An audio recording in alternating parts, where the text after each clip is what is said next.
सम्बन्धमा मधुरता ल्याउने बेडरुम वास्तु। तपाईँ आफ्नो वैवाहिक जीवनमा गहिरो प्रेम, विश्वास र शान्ति चाहनुहुन्छ?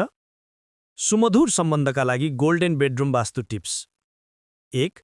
दम्पतिका लागि दक्षिण पश्चिम नैऋत्य कोण उत्तम, यसले सम्बन्धमा स्थायित्व दिन्छ। 2.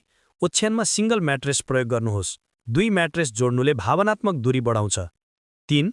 बेडरुममा हल्का गुलाबी, क्रिम वा हल्का हरियो जस्ता नरम र सुदिङ रङहरू प्रयोग गर्नुहोस्। 4. सुतिरहेको बेला तपाईँको प्रतिबिम्ब ऐनामा नदेखियोस्। 5. बेडरुममा टेलिभिजन वा कम्प्युटर नराख्नुहोस्। 6. एकल व्यक्ति वा उदासी झल्काउने चित्रहरू नराख्नुहोस्। जोडीका खुसी फोटोहरू मात्र राख्नुहोस्। सकारात्मक ऊर्जा, सुख र समृद्धिका लागि मेरो चिना, ज्योतिष तथा वास्तु सेवा।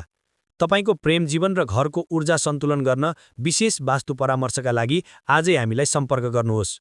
यस्तै महत्त्वपूर्ण जानकारीका लागि लाइक, फलो र शेयर गर्न नबिर्सनुहोस्।